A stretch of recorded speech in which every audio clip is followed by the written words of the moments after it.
MoShiach Era Gog from Magog Prophecy 5783 by Karl Yehuda Ben-Jedi. Are we living in these days? Only time can tell, but conflict and war is dangerously close. Factoring the extraordinary heavy rainfall combined with increased attacks inside and outside of Israel, and the surrounding Middle Eastern countries unifying with Iran, plus the risks of Iran close to having and using a working nuclear bomb, is a clear signal of the Moshiach's imminent arrival, to the dread of all power-crazy world leaders. Zechariah's recorded prophecies speak of the armies of Magog, led by their king Gog, will bring much destruction and brutality to Jerusalem and its Jewish inhabitants. But on that fateful designated day, God will intervene on behalf of his people, just as he did so many years before in Egypt. The enemy will initially converge on Jerusalem and take half of its inhabitants captive. To save them, God will cause the Mount of Olives,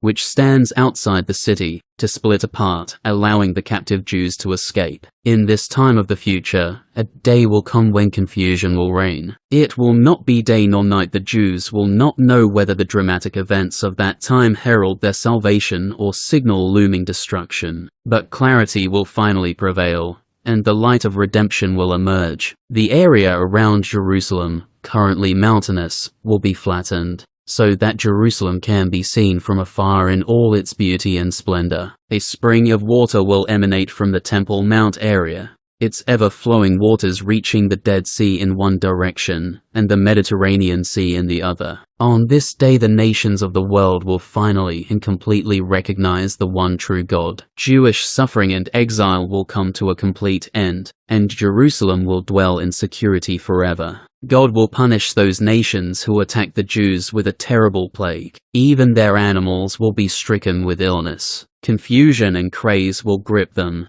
and they will destroy each other on their own. The Jews in the city will strike down the remaining troops, and collect huge amounts of spoils. The plague and the final downfall of the enemy will take place on the Sukkot holiday. In commemoration of this, the nations of the world who repented from their ways will come to Jerusalem each year on Sukkot to worship God and to celebrate. Any family or nation that does so will be blessed with life-giving rain for their crops, while those who fail to come will be denied it. In a sign of honor and thanksgiving to God, the pilgrims to the temple will consecrate the golden ornaments on their horses. As a result of the many gifts, even the pots used for cooking in the temple will be made of gold. Life in Jerusalem and Judea will revolve entirely around the temple service. The multitude of pilgrims will bring such an influx of sacrifices that all the pots used for cooking in the entire area will be kept in the halachic status of Kodesh, designated for holy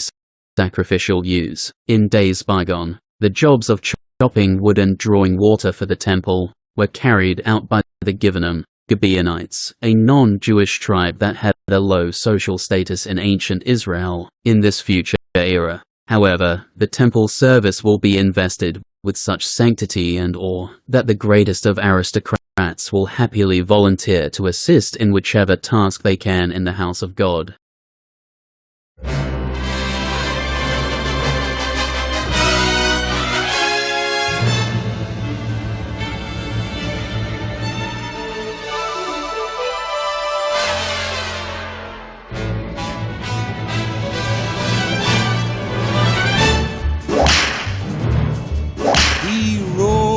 Blazing saddle, he wore a shining star.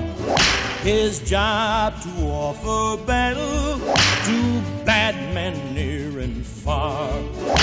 He conquered fear and he conquered hate. He turned dark night into day. He made his blazing saddle a torch to light the way. Outlaws rule the West, and fear filled the land.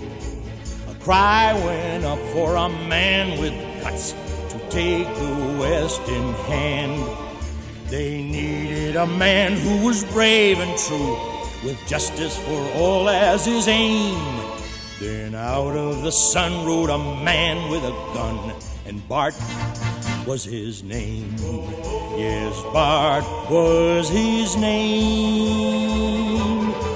He rode a blazing saddle, he wore a shining star. His job to offer battle to bad men near and far. He conquered fear and he conquered hate. He turned dark night into day. He made his blazing saddle a torch to